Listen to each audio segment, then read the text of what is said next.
Matapos ang 11 araw na pagkilala sa isa't isa at sa sistema ni Coach Tim Cone, oras na para sa Gilas Pilipinas na tumama sa korte para sa isang aktwal na laro laban sa isang internasyonal na kalaban.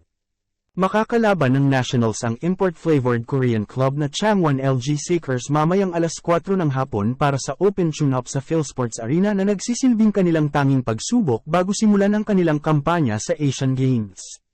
We really don't have much time to play a lot of friendly games. Para sa akin, mas importante yung practices kesa sa friendlies or practice games kasi mas natututo kami sa practices kesa sa games, ani Cone.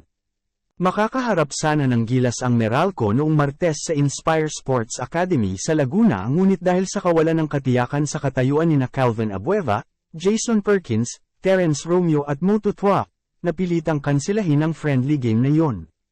Laban sa Seekers, na pinalakas ng mga Amerikanong sina Dante Cunningham at Reggie Perry, Egyptian Asem Mere at Pinoy Justin Gotang, maagang makakatikim ng Korean basketball ang Gilas sakaling makasagupa ang Korea sa Hangzhou Games.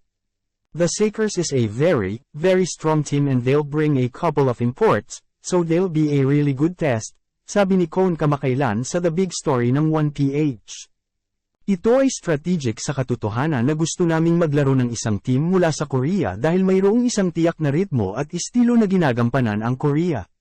At kung hindi ka sanay, maaaring mahirap talagang malaman kaya gusto naming magkaroon ng pagkakataong makapaglaro sa isang Korean team.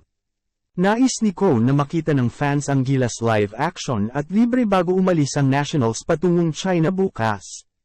We hope that we can fill the stadium up, sabi ni Cone, kung saan ang koponan ay naghihintay pa rin ng balita mula sa mga organizer ng Hangzhou kung makakapunta si Abueva at company o sina Chris Ross, Kevin Alas, Arvin Tolentino at CJ Perez ang kukuha ng kanilang mga pwesto sa Final 12 sa halip. Japet dunking.